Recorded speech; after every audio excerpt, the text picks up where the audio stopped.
Hi, my name's Paul Gill. I'm a producer here at Pivotal Games. Here today to talk about Conflict Denied Ops. Pivotal Games is based in Bath. We've grown from 30 odd people on the first Conflict game. We're now over 100 on the fifth in the series. We're hoping to really push the boundaries of this title, build on something that the Conflict brand has already managed to do so far, and also introduce one or two new things as well. So the first thing you're going to notice is we've now gone for a first-person camera viewpoint. Keeps the player tied in really close to the action, but we've stuck with the third-person viewpoint as well. If the characters are interacting in the environment, the camera will come out and see that. Some features we've added to the AI include increased awareness of the battlefield, and the AI now knows much more about what's going on around it. The AI keeps track of its encounters with the player, so it's got a sort of persistent memory of the fights it's had with the player in the past and will adapt its tactics accordingly. The AI is very keen to basically keep itself alive.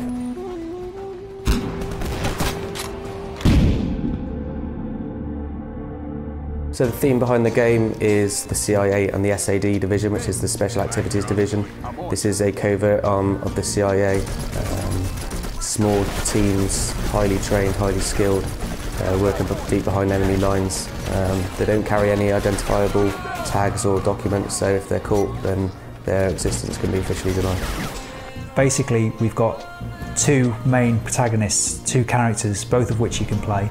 We've got Graves, who's like he's like a 47-year-old Alaskan. He's quite very disciplined, very from a very exemplary military background, and you put that into contrast with Lang, who's a lot younger, as very much undisciplined compared to Graves's background.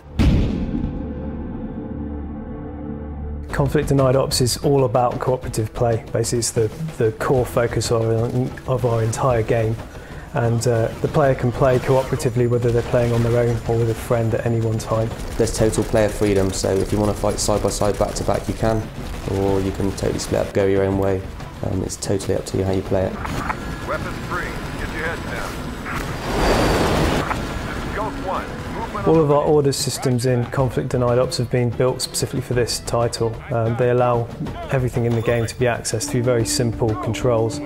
Every order you can give is done via a single button press. Conflict Denied Ops is set up to allow the player to pick and choose whether they want to play with a friend or play solo play. They're perfectly capable of switching between the two, sharing a save game between single player and co-op gameplay. Our competitive multiplayer allows up to 16 players to play online, or up to 4 players to play split screen. In competitive multiplayer, you play as Graves or Lang. We've kept the same characters and the same distinct weapon split, which offers a really interesting twist on multiplayer. The big thing with the new Conflict title is that we wanted to make fantastic, beautiful environments, but ultimately we wanted to be able to destroy them as well. So the golden rule with the creation of all of these environments is basically they have to be plausible. If it looks like it can be destroyed, there's every chance it can be destroyed.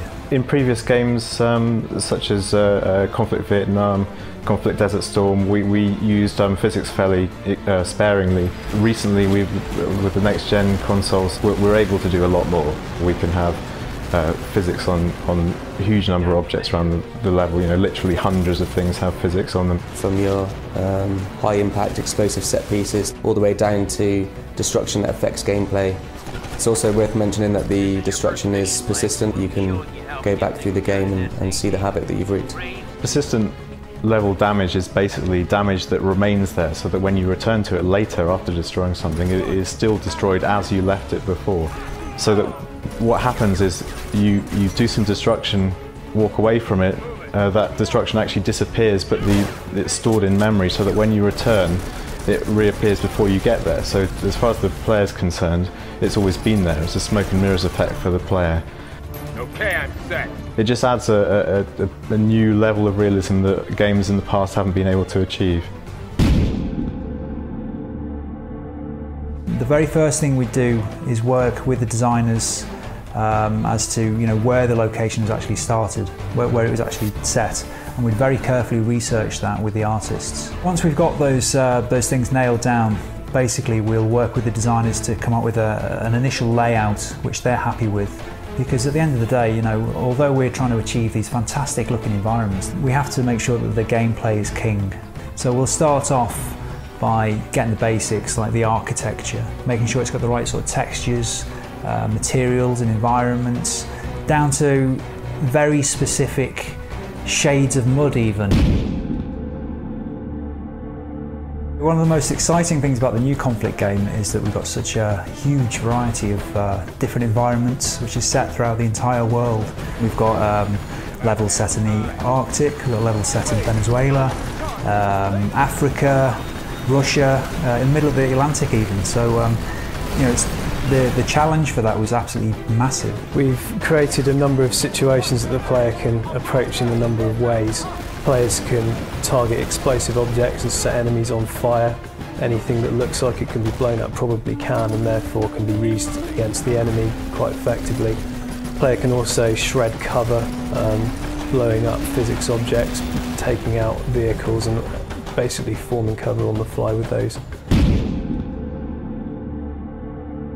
Puncture Tech is our new technology for doing arbitrary destruction to a surface. So that surface might be a glass window, might be a stud wall, might be some piece of wood covering over a doorway.